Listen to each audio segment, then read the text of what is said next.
The big question is this: should I have regular family meetings to discuss our estate plans with your heirs?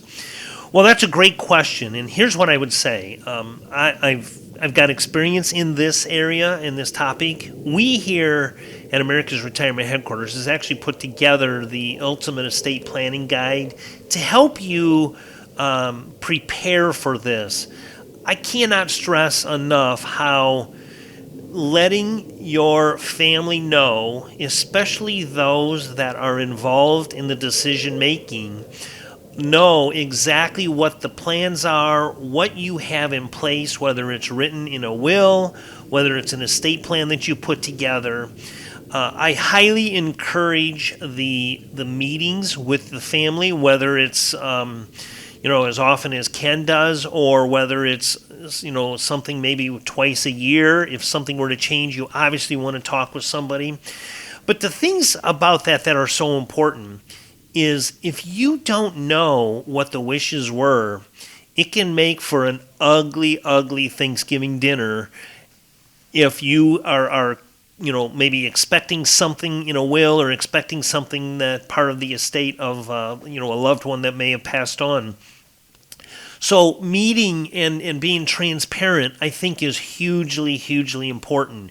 You may have multiple decision makers, and they need to be up to speed with every change that's made in the estate plan.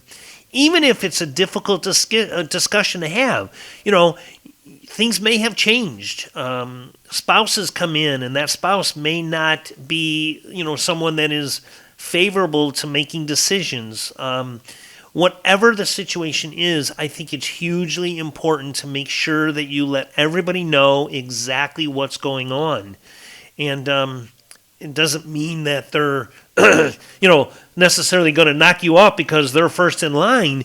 But if you don't know, and I love what Ken said, if you make these decisions when you're able-minded and bodied to do so, then you can control exactly what's happening, and you can help them make good, conscious decisions. Dave, you got anything to add with that, or?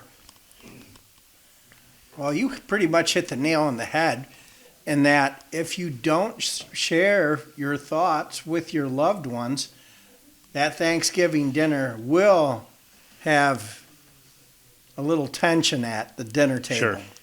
So you think about, this is something in your area, Scott, kind of. If I become brain dead, I have a do not resuscitate. Mm-hmm. If I don't share that with my children, they might say, oh, we're going to keep Dad alive no matter what. And all of our money literally gets flushed down the toilet on keeping a person alive. Sure. Who has no quality of life left. Same thing in regards to legacy transfer. Everyone can put together a plan. That plan might go according to Hoyle, or it may not. And is it possible that plan may have to be changed at some point? The answer is highly likely. So by having those ongoing discussions with your loved ones, you can handle the changes, and you can also clearly communicate and be transparent with those loved ones as far as what you are intending to do. And I think that makes it a lot easier for everybody, especially the ones remaining after Mom or Dad passes away.